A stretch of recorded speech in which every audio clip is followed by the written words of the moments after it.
You finally made it up to the 1K, 2K day mark, and now you need to negotiate with your supplier. The day has come and you've realized, I really need to get a better price per unit for my product. I'm gonna tell you exactly how you guys can do that in this video.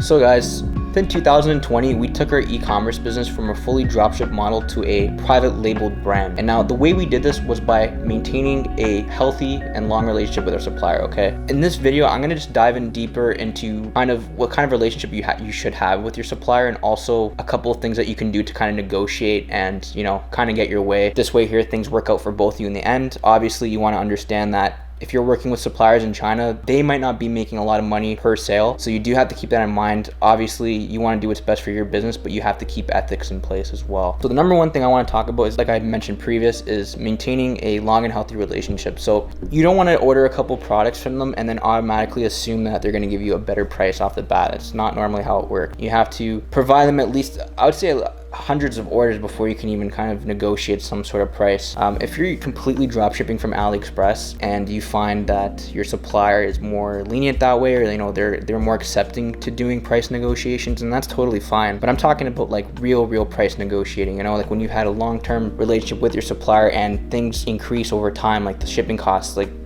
I'll give you a quick example. So just recently, when we wanted to place a huge bulk order, our supplier told us that the shipping price has actually increased by over $2. And that's actually a pretty good amount of money, like considering if you're selling hundreds or even thousands a day per inventory, right? If you're selling over 1,000 units, that works out to about $2,000 just extra if your cost of goods sold is increased, right? The best way to counteract this, guys, is by number one, talking to them, obviously, right? You want to understand where they're coming from. You can ask them for proof of shipping increasing or like the cost of goods sold actually increasing, like we had. They actually sent us a CSV file and an actual form that had their shippings increased, so that way there we got proof. And number two, just understand them on a personal level, right? You want to get on their good side with these kind of things too, especially. So when you're maintaining that healthy relationship with your supplier, this also goes into this understanding them onto a personal level. You don't want to just talk to them like they're strictly for business. You want to like be happy, and you want to like actually talk to them like they're your friend almost. You know what I mean? You want to establish that kind of relationship, because at the end of the day, they feel comfortable and they feel like they can trust you. I've heard lots of people have like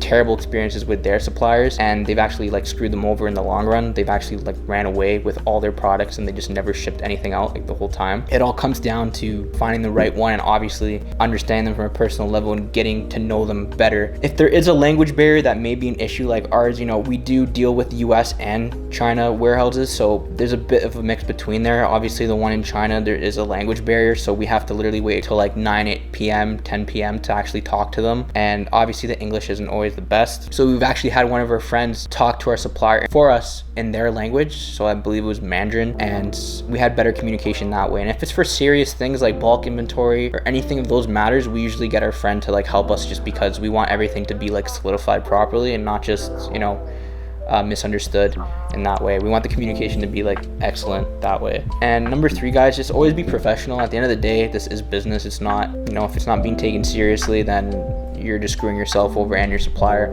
So you want to be talking professionally to your supplier. You don't want to be sending anything stupid. I know we've made memes in the past with eCommerce Street about sending stupid stuff to your suppliers, but obviously we're kidding about that, and those are memes for a reason, right? So you want to keep it professional. You want to send orders on time like you've agreed with. Some suppliers have terms where you have to send them an order every couple of days, like an invoice order, that's what I'm talking about, or every day perhaps. You want to be on time with those orders, because they could actually leave you, and maybe you think that you're screwing them over, but at the end of the day, they're actually screwing you over. When you have those three things combined, guys, you can definitely get into negotiating with your supplier much better.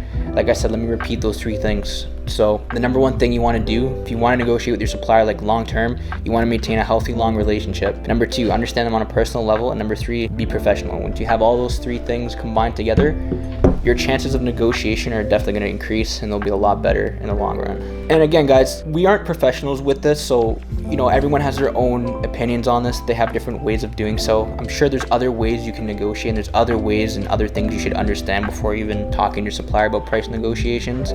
But these are our 3 things that we recommend you doing and putting in place before you even decide to ask for a price negotiation. Anyways, guys, that wraps up for this video. If you guys want to DM us or leave a comment down below, it'd be greatly appreciated. We can definitely reach out to you and we'll help you, no problem. We do definitely appreciate the subscribe and like for this video. It will help us out a ton as a small YouTube channel. So feel free to do that, and we will see you in the next video. Take care.